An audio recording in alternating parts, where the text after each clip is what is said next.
supportive policy for attracting domestic and foreign investment. So studies have recommended supportive policies. These are the kind of 4 different kind of supportive policies that the government in fact should require in order to attract the foreign direct investment. And again, the promotion of tourism could be one of the important potential. In fact, we see so far the youth employment potential is concerned, and the tourism sector is also one of the important sector in fact. So this is the sector in fact where we need a little bit of more attention in fact. And again, obviously the commercialization of agriculture, and then statutory provision of making single trade union, because we see that in the public enterprises at the same time we have 7-8 different kinds of organizations and a trade union does exist. And it's very difficult in fact to satisfy each and every trade union by the investor. In that particular situation they are, discouraged. So this particular kind of sort of thing the government has to make some kind of statutory provisions to make only one kind of trade union so that the investor could deal with them easily kind of sort of thing. So budgetary allocation for increasing the productivity for research and training could also go a long way. Thank you very much. Thank you very much, Professor. And now may I request the discussant, Mr. Thomas, since they have been excellent papers. I'm sure they will take up not too much time to. Thank you, Professor Pratim. The 3 papers which you just presented by Professor James, Professor Arvind, and Professor Injala, I think all of them, they're very interesting papers, and all of them present a very important issue, which is the demographic transition that is happening in South Asia and India in particular. Now the key question that we all want to know is this demographic transition going to be a huge opportunity for South Asian countries, or is it just going to accentuate the challenges, the huge challenges, development challenges that this region is already facing? As discussed, I would, instead of raising specific comments and questions, I would probably like to add or to complement what the 3 paper presenters already did. So this is, in fact, I'm also trying to just a few slides from my own work on this particular topic. So this is the population structure of the 2 countries. And I think the point about demographic transition is very clear. If you just look at this graph, the population in the age group of 15 to 59 is going to increase by 200 million over the next 20 years, 2010 to 2030 in India, when this 15 to 59 population is going to decline in most parts of the world, including China, where you can see an absolute decline. So clearly there is a challenge but a huge opportunity for both these countries. So I believe when it comes to labor supply, there are 3 big challenges that the South Asian region is going to face, especially India. One is this increase in working age population, which is already mentioned. Second challenge is that much of the population, much of the working force in these countries are engaged in agriculture. Professor Devan just presented 66% of the workforce in Nepal in agriculture. In India, even now, it's around 50% in agriculture. Now that is going to change. The latest NSSO, National Sample Survey report, 2011-12, reports for the first time in its report an absolute decline in persons engaged, males engaged in agriculture in India. So we are going to see a movement away from agriculture. The census of 2011 actually presents a little different picture. It shows there's a decline in cultivators, but there's an increase in agricultural workers, marginal agricultural workers. But I think ultimately there's going to be a lot of churning in rural labor market, and people will try to move into non-agricultural occupations. The third is there's an increase in enrollment in educational institutions in this entire region, including in India. So the question is, so much changes in the labor supply. So what is going to happen in the labor demand? Are jobs being created in large enough numbers to absorb these people? Just look at the Indian case, 2004-5 to 11-12. Employment in agriculture and allied activities declined by 33 million.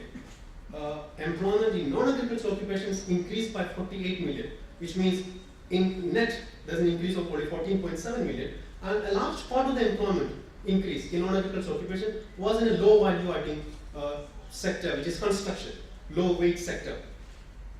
So what is it going to imply? Look at the case of rural males. 15 to 59 population increased by around 33 million. I mean, the last 7 years in India. Of which 16 million were students, which means 17 million were people, rural males, who are looking for jobs in non-agricultural sectors. In addition, you have to have, one had to also look into people who moved out of agriculture, which is around 6 million, 5.7.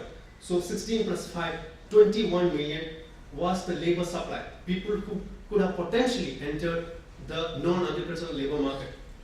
And you can actually see the employment created in non-agricultural sector in that time is 21 million. So there's actually, not so much of a mismatch between the increase in potential labor supply into non-agricultural occupations and the actual jobs which are created in the non-agricultural sector. But the only problem here, out of this 21, 18 million were in construction. And look at also the students. During this period, the increase of 16 million students. So in the next 10 years, these students will become adults and they will be actually trying to look for better jobs. So are these jobs being created in South Asia? I think no, that is the thing. And look at the case of female labor participation, Prof. James has already talked about. So I think he mentioned the point about lack of jobs as being a big reason for the low female labor participation. I think it's clear from this particular table, which is the population of 15 to 59 urban females increased by 26 million, of which 6 million were students, so 26 minus 6, 20 million. Plus you also have to look at women who were moving away from agriculture, which is 1.5 million, so 21.5 million. Whereas employment created in the non-agricultural occupations was just 3.8 million, which meant that a large majority of the increase in urban females were attending to domestic duties. So labor force participation, so this was what Prof. James also mentioned. India is not able to, labor participation rate much lower. And one of the reasons, of course, is women are not employed. Look at the case of computer-related sectors. Very few women. Much of the jobs have went for men in urban areas. So RM is rural males, urban males. Okay. The other point mentioned by, there's also a large regional variations in the demographic transition. That's what the paper on Sri Lanka shows, where it's a country where already population is aging. Even in India, you have certain regions where the demographic transition has taken at a much advanced level, like Kerala or Tamil Nadu, where there's a population already aging. At the same time, Nepal and many parts of North India, UP, Bihar, etc., have a problem of a very young population. I think the last point, which was also mentioned by Professor Devendra, what can be done? What needs to be done? I think the obvious answer seems to be an increase in jobs in manufacturing, because look at all these countries, very low share of manufacturing and employment. But I think even there we need to be a little more cautious, because we are trying to increase our manufacturing employment in 2015. Unlike East Asia, where this process happened in the 1960s, even in China this process happens in the 70s and 80s. So and manufacturing is increasingly becoming less employment generating. So we have to kind of devise perhaps new technologies which are smart, which are efficient, at the same time labor using. We should also make use of our natural resources, because much of the region is largely agricultural. You have to think of ways, for instance, how we can say convert jute or say rubber, it's a major item in Sri Lanka, or coconut. We can use this kind of agricultural products into using new technologies into say probably a substitute for plastic. So I think we have to kind of think of new and smarter ways of creating employment, new ways of manufacturing, and I believe also this cannot happen entirely by foreign investment or even private investment. Much of this, especially not just investment in infrastructure, but also importantly investment in new technologies. A very important need for public sector investment also in this entire region. Thank you very much. Thank you. thank you very much, Professor. Sorry to hurry you along. I think you had three very interesting papers. I just want to make one or two comments before I open it to the floor. The first, I think, is also the question that before moving to the dividend, is that some of the countries of South Asia are also still struggling with the question of the high rate of growth of population. In my own country, Pakistan, we have not seen any significant decline, and we still have a very high rate of growth of population of over 2%, which means, and many people pointed out, this of course then affects your growth of the labor force, and then of course has implications whether you want to use the elasticity or anything in terms of growth needed to absorb people. On the question of the demographic dividend, I think this has been a great mystery of South Asia. I once wrote a paper, where has the demographic dividend gone? Long time seeking. It's very difficult to find out, for example, when did the demographic dividend start in different parts of South Asia?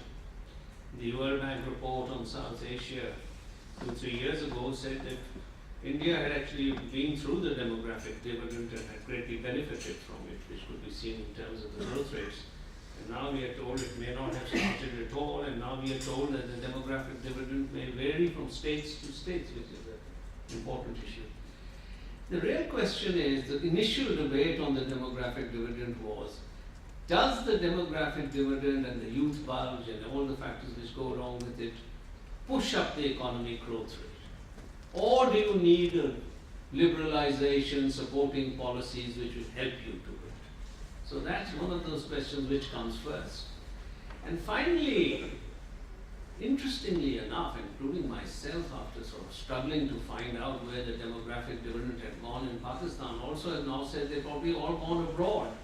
So the demographic dividend has taken place, the youth bulge has taken place, but unfortunately there were no jobs, so you find them. Some of them have gone to Spain, etc., which may not be the best place, but others have gone to other places, and your remittances are going up. So it raises a number of issues, so I won't go on anymore. I think we can take a couple of questions because we still have a long day ahead of us. In fact, I think that I should congratulate our friend Mr. ICRIER for having maximized benefits in terms of use of time. Thank you. Yes, sir. Yes, sir. I have a small question to Professor Silva, that you spell out some critical reasons underlying the light expectancy of growth rate. It is on the higher side. And is it sustainable for next 50 years at least? I'll take a few questions, sir.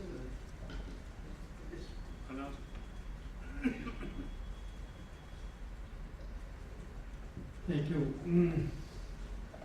Probably, as the chair has rightly observed, that the generalization on demographic dividend, it will be a bit risky, what I see.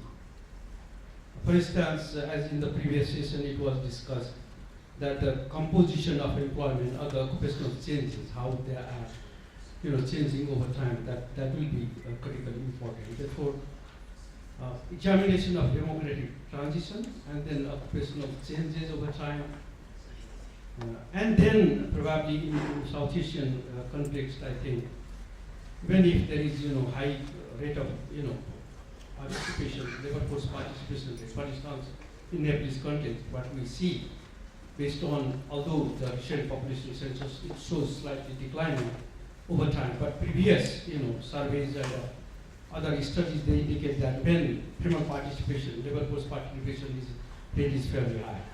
But the problem is the kind of underemployment that is there. At the same time, the worsening labor market conditions that we see, that hasn't led to translate what we call it, the so-called democratic dividend in terms of growth and or whatnot. Therefore, I think instead of generalization, taking one or two parameters or indicators, you have to look into in a more deeper way. Thank you. Since I don't see any other hands, I feel that this has been a very productive session.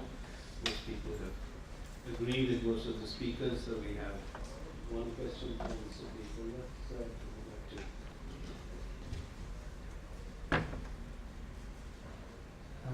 Thank you. That the question you have raised about the life expectancy of the females. Of course, in 1990s, the gender gap in life expectancy was something over 8 years, even close to 9 years. But that was largely due to the civil disturbances. Large proportion of very young people, young men tend to got killed because of the war engagement. But since 2009, the civil strife has ended. Therefore, and also there are a lot of other policies are in place to improve the men's health also. Therefore, we expect that huge gender gap in life expectancy should reduce coming years to something like 5 to 6 years, like most of the well-developed countries. Thank you very much. I think it's my duty to thank the speakers, discussant, and of course the audience for what has been a very interesting discussion. And with this, let's give a hand to the speakers and move on to the next session.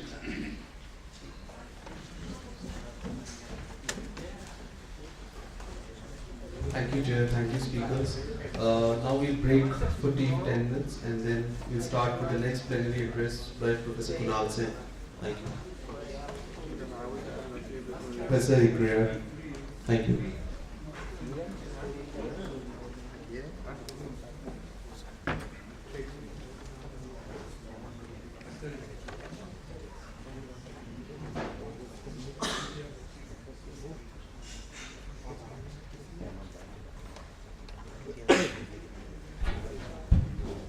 Thank you. Let me call the plenary session to order. We have a presentation from Dr. Kunal Sen, Professor Development Economics and Policy in the University of Manchester. He is going to speak on what explains the job creating potential of industrialization in the developing world. We all know that since the time of the Industrial Revolution, technology has been shrinking employment opportunities in manufacturing. I have talked to several leading industrialists and they have invariably mentioned that look, we can have industrial growth, but do not expect much generation of jobs from the growth. So there is a general impression that the time has come when industry cannot, because of technology, generate the type of employment which was seen in the past. I think this is the background against which Dr. Kunal Sen will be speaking. And he would tell us why industrialization holds the key for generation or creation of jobs in developing countries. Dr. Sen.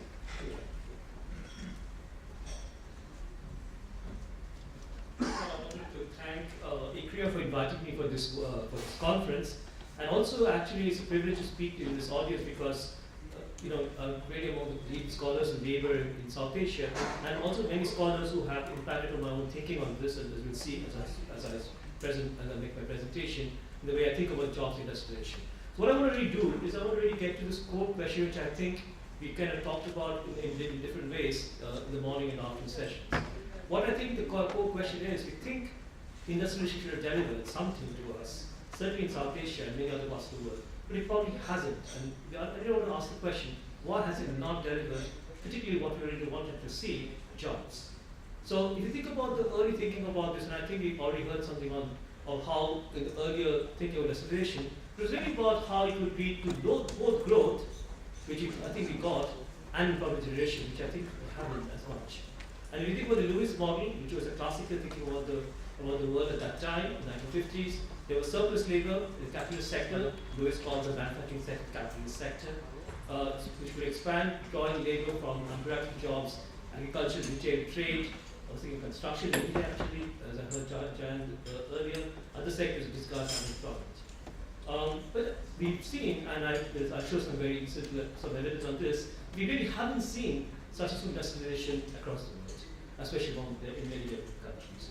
Nor have we seen industrialization wherever it has occurred in some parts of the world, been able to deliver jobs in this response to. So really I want to focus more on the second question. The first one has been answered in many ways. And I want to think about it in an analytical way. How do we think about this? How do we create an analytical framework which you can use and then take the data and try to see the cross-current evidence on this, not just for South Asia, but also for other countries. This has been pretty much clear from what we heard today. This is not just in India, but across the world, that we've seen employment, jobs being created in employment in manufacturing, but really most of the jobs in manufacturing has been in informal sector jobs or informal labor. So if you look at 1995 onwards to what we have today, about 100 million jobs were created almost completely of informal labor. There's very little jobs created among formal labor. And obviously you can see right here with the problem even in jobs in manufacturing. Jobs in manufacturing has not been necessarily good jobs. But of course you could say, well, in that case, were we a bit optimistic about manufacturing? Did you think we could really deliver the jobs we wanted it to do? The answer is yes. Lewis was right in a way, because if you look at the sectors by productivity and employment generation, agriculture has, as we all know, very low productivity. So has non-market services, non-tradable services. Mining has very high productivity. Mining doesn't generate jobs. That's mining is green having there. The sector that creates jobs is industry and manufacturing. Those together can create about a quarter of the jobs, and those two together are at least 4 times more productive than agriculture. So even the focus on manufacturing as we have today still is important. We know that manufacturing can be the route to good jobs. The problem is why hasn't been the case. So we look at industrialization across the world, and we know this very well. The region that has done very well with industrialization, we're using manufacturing primarily as a GDP, is East Asia and the Pacific. And South Asia has done better than Sub-Saharan Africa, but not really anywhere as well as East Asia. And even in South Asia, we see quite remarkable differences. You look at Maldives and Nepal, where manufacturing for the GDP is less than 6%. And then you have India and Sri Lanka doing a little bit better. But even the Sri Lanka numbers are lower than the East Asian average. So even the two countries, and along with Bangladesh, who've done pretty reasonably well in industrialization, have done as well as any East Asian country. Into the job creation, what is really interesting in South Asia is doing very well. I have to say the data is not great, except for the World Bank's the data set. I don't completely believe the data, but this is the best data we have. And you can again see East Asia and the Pacific does pretty well. Here we have Europe and Central Asia also, and Middle East, North Africa. And you can see South Asia's terms of employment share isn't really very high. And again, across South Asia, we see big differences. We see Maldives doing quite well, small country of course, Sri Lanka, India, Bangladesh, and Pakistan as well. We don't see that much variation in employment share industry across South Asia we saw in terms of manufacturing as a share of GDP. So that difference is not as much. So what I want to really answer is this following question. Why do countries do better in creating jobs to manufacturing companies? What I want to do is I want to actually look at it first analytically. I'm going to take you through a Lewis model. I'm going to change for my own purpose, take you through what I think we need to add to a standard Lewis model, and then take you through how we can apply this model to data, and then I want to try and look at theoretical ways of thinking about the different ways industrialization affects job creation, and then present them. So that's my 4 purposes of this particular lecture. So what I want to say is that to think about how industrialization creates jobs, there are 3 effects. The scale effect, composition effect, and the latest effect. I'll show you exactly how that works. Then we'll try and use these effects that I'm going to use I can get from my conceptual framework, apply to data. I have data from 100 countries for about 30 years, and then show you that these effects work in very different directions than you might expect, and then show you how exactly you can think about what drives these different effects. Okay, so back to Lewis. So Lewis provided a really powerful method of how we can think of manufacturing can be a driver of growth and transformation in the developing world. I don't really think there has been anything more powerful than Lewis' model in modern economics. But the problem, I think, with Lewis was that Lewis was essentially asking a very specific question, which was important at that time. He was asking a question, how do you see growth in labor service economies? And how do you see social transformation? In his words, manufacturing growth pulled workers out from low-wage jobs, low-productive jobs in agriculture, to high-wage, high-productive jobs in manufacturing. What he wasn't really interested in, and perhaps very understandably, in providing a better answer is that even for the same level of industrialization, some countries did better in providing jobs than other countries. That wasn't really his interest, and I want to try and now look at the Lewis model again and try to bring in that aspect. How can the Lewis model tell us how jobs can be created in different ways? So back to Lewis. So here's the Lewis model. This is a very simple kind of way of looking at the Lewis model. I'm using Gary Field's approach, which I think is the best way to think about Lewis, because you don't have to make an assumption about multi-productive productivity in agriculture. It's a very simple demand and supply model. Left-hand side is the capitalist sector, the manufacturing sector. Right-hand side is the agricultural sector.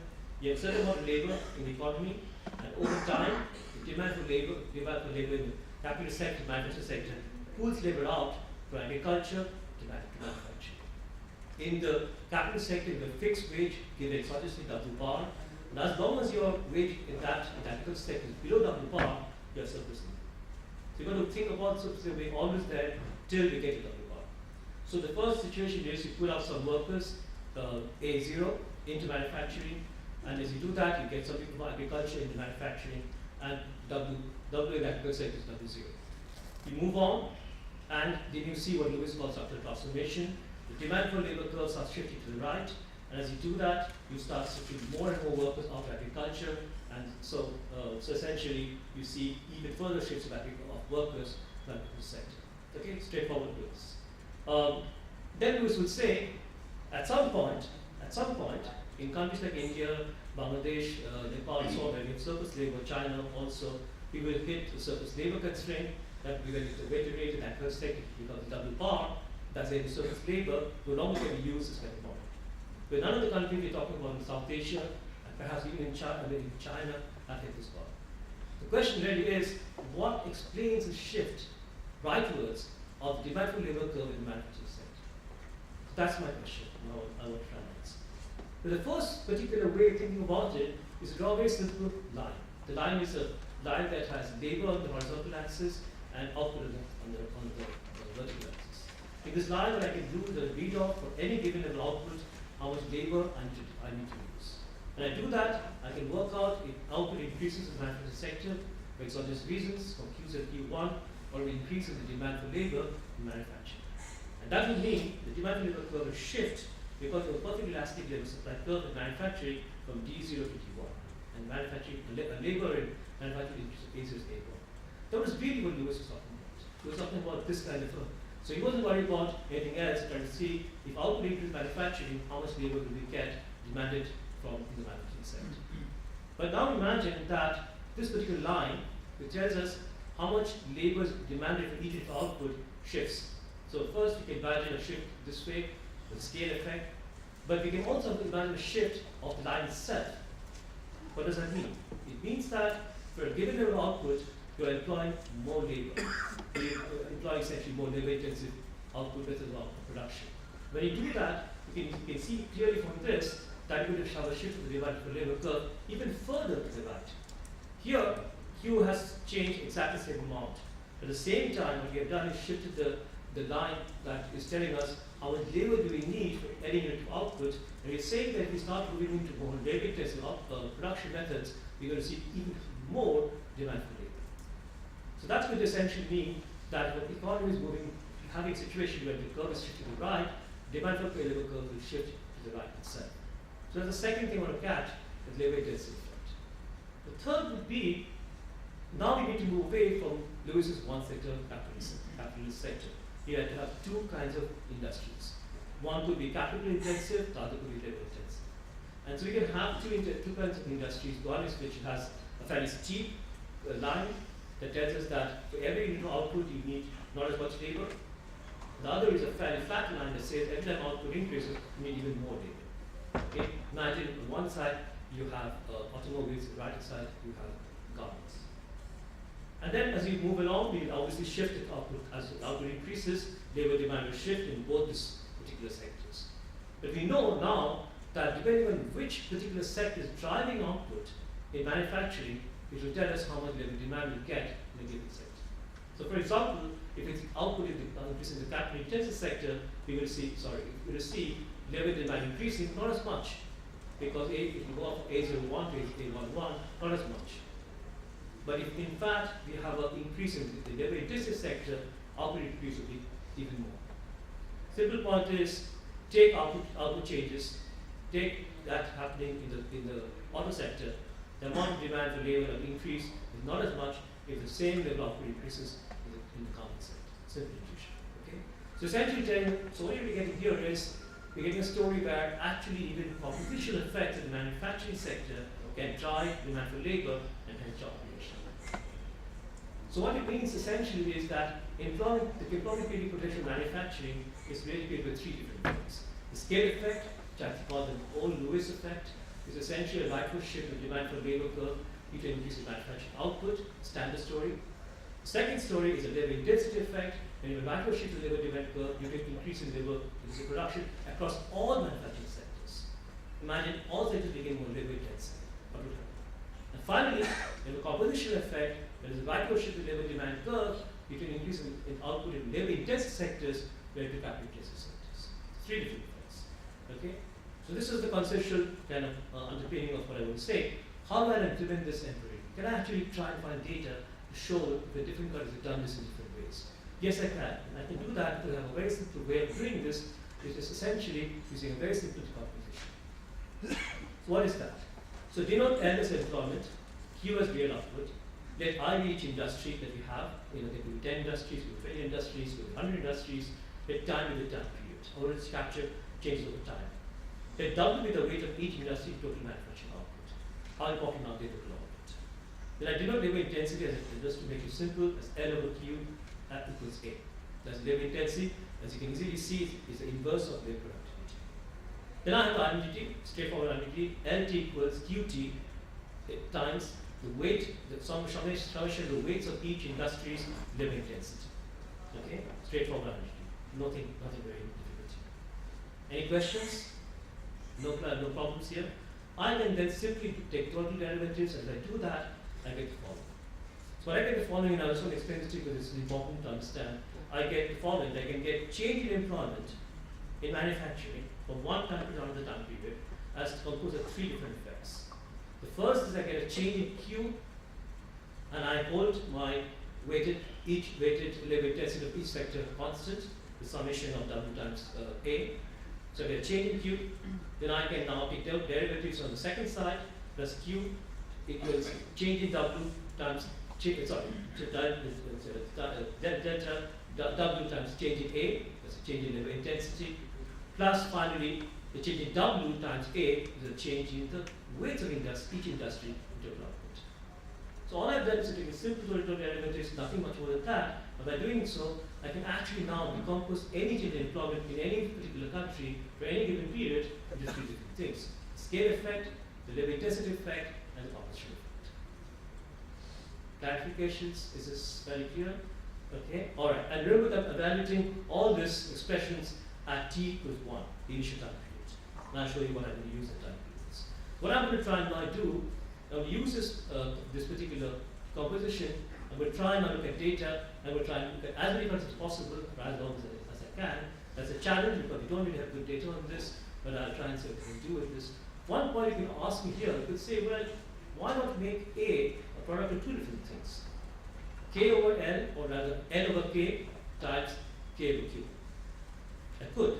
I would have one more effect, which is the capital productivity effect. I don't do that first to make it more complicated. Secondly, when I talk about that, there's a bit of with the data and capital stuff. So I can't really do that, but I want to take this particular composition, the fourth effect, capital productivity effect, into the data. Why? Because the data I need has to be really, really segregated. You cannot do this composition with aggregated industry data. So you need to go as far as possible with segregated data As far as possible, we have the ISIC 4-digit industry data from NIDO. We'll try and use that. I'm going to go back to 1990, as far as I can go. I'm going to deflate all these non-local price deflators and use period averages 1994, 1999, 2004, and 2010. Also, this is very important, I'm going to make my data pass a very stringent test. I'm going to say, in any particular year, I don't have data on either deflators, or nominal output, or employment, I'm going to plot the particular country for my period average. It's a very stringent requirement. Why am I doing that? I'm doing that because I know that there are quite significant changes year to year for a country. If I take a 4-year average from one country compared to 5-year average from another country, it's not comparing like for like. So I want to be absolutely clear that I'm comparing like for like. I'm only using 5-year averages and I get that. If I don't have that, I drop that country. Because of my stringent data requirements, I lose a lot of countries. So that's the downside of it. Okay? So when I do that, I get this, and I first, so let me first show you, when I do this, I can get, for the first set period that I have, so I'm looking at employment change in 1999 period average, rate to 1994. When I do this thing, I lose most of my countries, because data is not able for most countries. Okay? So there are about 14 countries here. But I have South Africa, and I want to just focus on a few countries, because I can't really go to every country in this next few minutes. South Africa. South Africa's change in employment in this period, 1999, post-apartheid, to 1994, was around 500,000 workers, manufacturing workers. Okay? Where did that change come from? That's more interesting, right?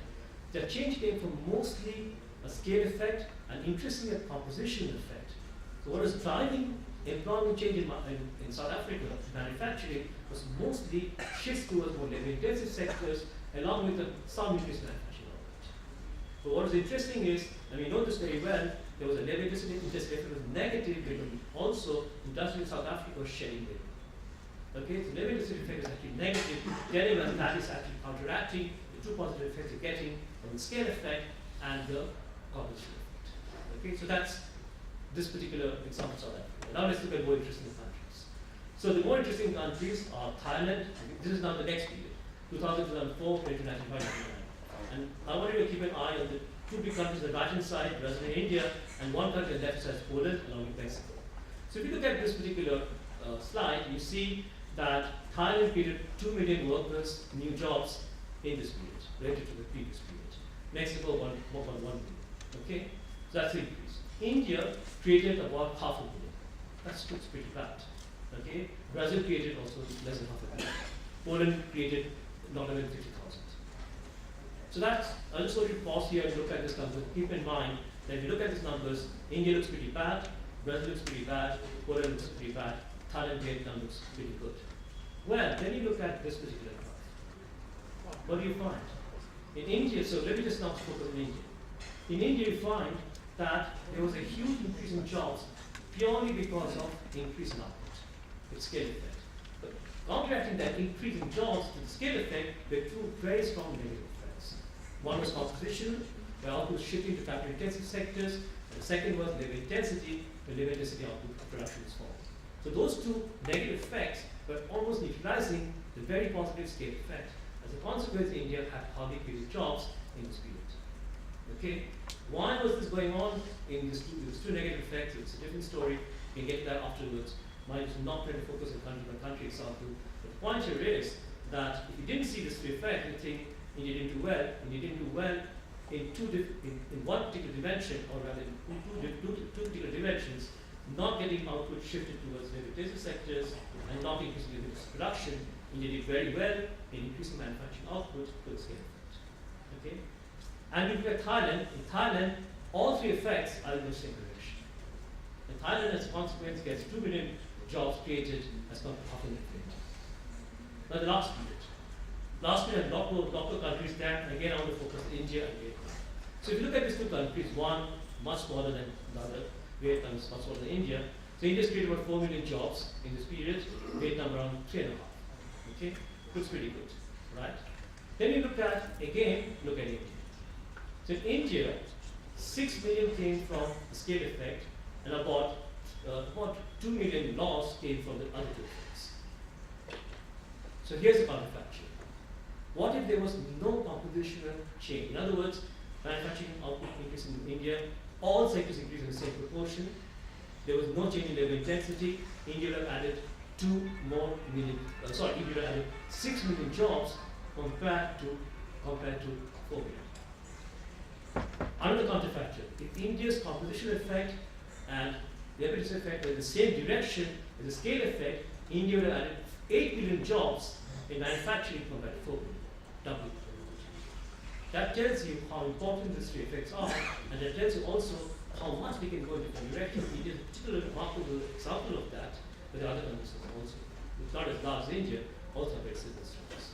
And at the same time, you have Vietnam, where practically there are no negative effects. That explains why Vietnam's manufacturing employment increase in this period is actually almost as much as India's. Okay? So that is telling us exactly why we need to worry about this effects. Now what I'm going to do is try to think about what might explain this difference. On that, I will basically use already existing literature, and that's quite a bit of literature. First, I'll talk about globalization and split mostly we got trade, but that's why the theoretical literature is much more stronger. Labor regulation, we talked about that with Robin earlier, and human capital. I'm going to spend not much time in labor regulation, human capital, because those are already worked out, well worked out stories. I want to talk a little bit more about trade. Okay, so trade. So in trade, there is a very well-known story, and Adrian's done a lot of work on this, that size of manufacturing sector is essentially a comparative advantage, which you face factor endowments, and obviously once you introduce land into a standard two-factor model, then essentially what you can argue is that countries which are land abundant, Africa, Latin America, and countries in Asia, and certain countries which have no disadvantage. So with competition, competitiveness, and capabilities of technological manufacturing, which is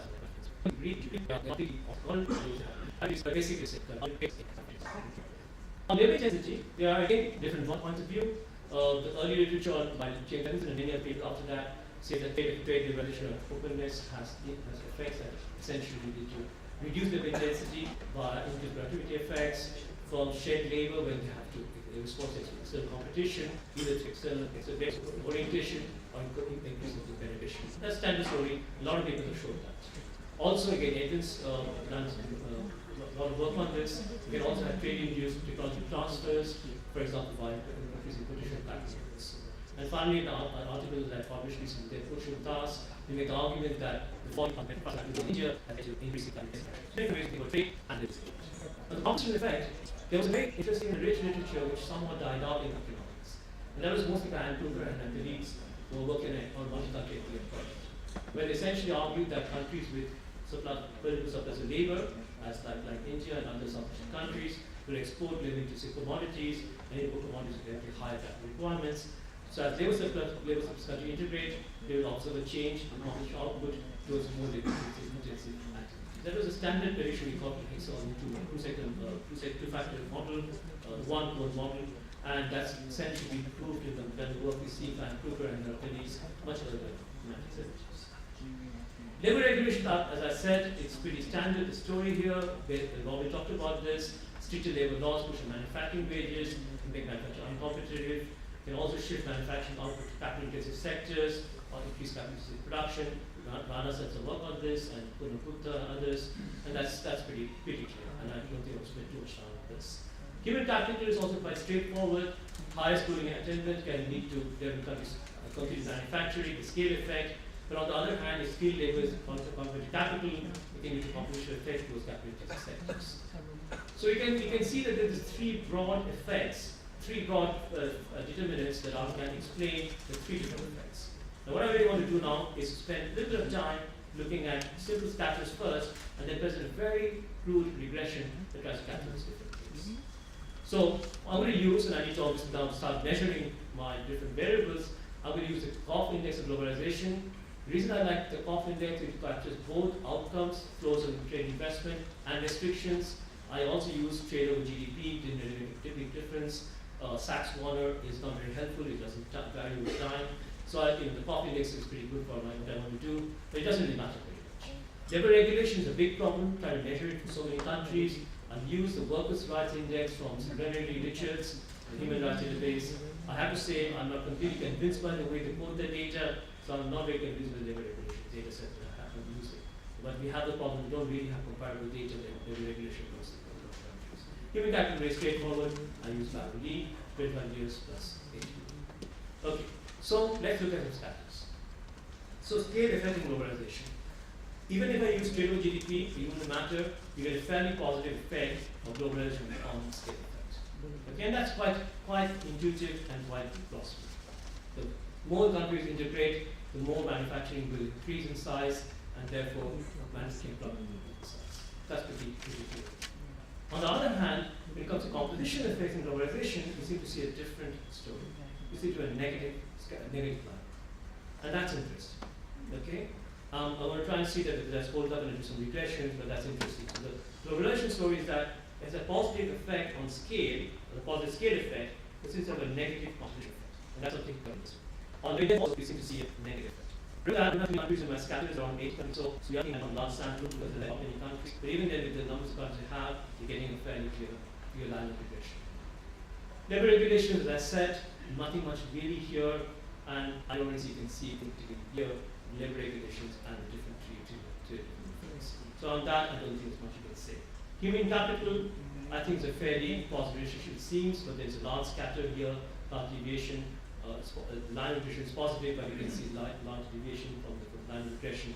So it's not a very closely, it's not a very tight scatter. Composition effect is not much of a story, and labor intensity seems to be negative. What I want to do is now do a very crude regression. I just want to see what multivariate analysis is. I'm doing it as a very crude way because I know that I can't handle causality in my framework. Okay, so it's a covariance. Okay, so obviously, if anybody thinks that it's a causal stories, these are not causal stories. So when I do my regressions, and I essentially use the 3 broad brush measures: globalization, labor regulation, human capital. First, regress overall effect on the 3 different variables.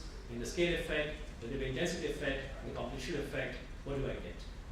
For the overall effect, on the scale effect, globalization has a very significant, especially on scale effect, positive effect. That was clear with the scatter, it's coming to the regressions. On the other hand, composition effect, globalization has equally significant negative. The globalization has 2 countering effects on manufacturing.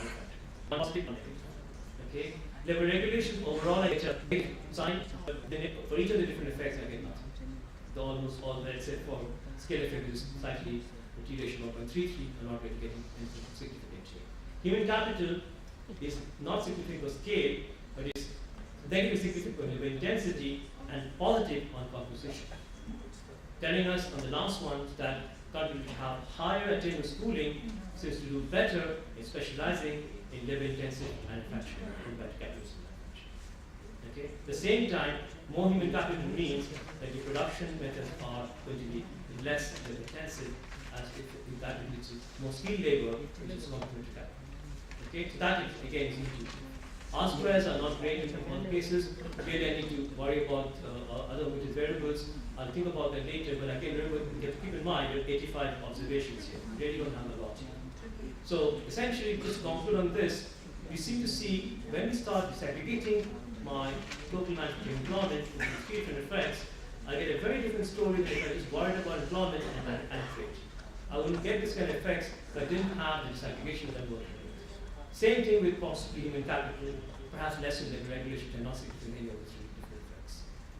To conclude, what I wanted to argue and I tried to show you is that when you think about job creation manufacturing, we've got to think about 3 different effects. There's no point thinking about job creation manufacturing in a kind of in an aggregate way, it's not very helpful. And we can see why it's not very helpful when you look at a country like India, where it seems to go in very different directions. As I said, it does not have to go in the same direction, and in the country, actually, we've seen it go in the same direction. We've seen the biggest bang for the buck as far as manufacturing job creation. Those are the countries, Thailand and Vietnam, have got the largest increase in manufacturing employment compared to themselves. So that's when these 3 effects go in the same direction, you get exactly what you want, large creation of jobs in manufacturing, compared to a country like India, where we're getting a very different story. So globalization effects differently, positive on scale, negative on composition. Human capital is negative on labor intensity, positive composition. We're getting different things happening with the 3 different effects, and that is very nice. Because as I said, that helps us think through what way is driving each of those effects. Now, labor regulation, as I said, I don't really trust the labor regulation data so much, but overall it seems important but not regulatory effects. And I think I need to look at better data on labor regulations if that exists, which I haven't found as yet. Okay, so policy implications. So I think the one I would say here is that, going back to the question I want to ask, the question that Lewis didn't really complete, that how do we make sure that industrialization really leads to large-scale job creation? But the point I want to make is that to do that, we need to harness the three different effects and to make sure they're complementary to each other as much as possible. Sometimes it's not possible. Sometimes they do go in different directions and not opposite each other. Okay? How do we make sure those three different effects are not going against each other? As I said, sometimes not possible because sometimes labor intensity effect can be negative because it's trying to be competitive and you're shedding labor. Then you really can't do much about that, and then you have to accept in the short term you're going to shed some workers because you're trying to be competitive and increase productivity. So it's not always that easy to make sure the three different effects move in the same direction. Okay? But as much as possible, you can do that. We've already found a few country examples where that is happens. The other thing I think is interesting is the way globalization seems to have these different effects, and human capital also, sometimes in quite different ways. And again, it tells you maybe you need to think about how these two big policies we wish can work together, and sometimes they can work against each other. Thank you.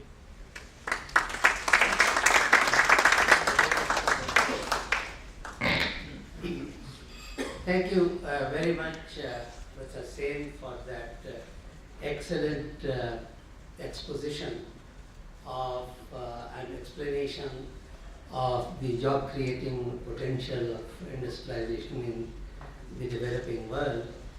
You have explained very well the employment creating effects and decomposed it into scale effects, labor effect and composition effect. And then you have also given us an exposition of the determinants of the effect of industrialization on job creation, globalization, labor regulation, human capital, and so on and so forth. At the end, you have given very precise policy implications, which is to ensure that the globalization effects do not offset each other but complement each other, and also create synergies between policies for globalization and human capital formation. There was one aspect only which I would like you to elaborate on. You did at the outset mention that the industrialization, the effect of industrialization, job creation. You mentioned something about informal jobs being created rather than formal.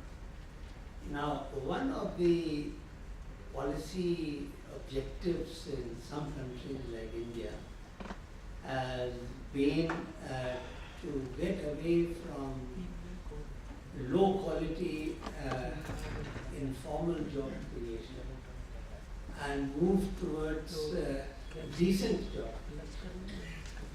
Now, what can you say about these policies that are needed to achieve this objective of moving away from, I won't say leaving out informal, but having more of decent jobs rather than informal jobs? I think maybe I'll open the floor and then you can sort of take one. Yes. Yes. Well, I think the Hexerolian theory would predict that the effect of globalization would depend on the relative factoring dynamics of the country, right? So for capital intensive countries, you would actually expect an opposite composition effect than for low endowment countries. So I'm curious why you didn't try to interact with globalization very well with some measure of factoring dynamics. It's not clear what the conditions should be in that. Yeah, yeah. I have a small question on validity of results. Only because the ASCRIER is very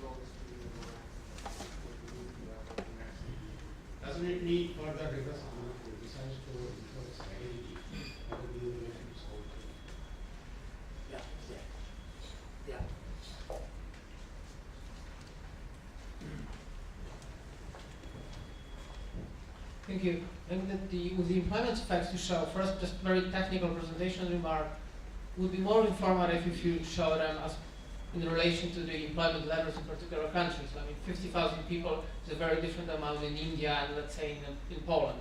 And the other thing is that would be also to interact when you discuss who fared good and who fared poorly, the change with actually the initial manufacturing level. Because, for example, you discuss Poland as a country which did not fare very well in the 90s, but the share of manufacturing employment was way over 20%.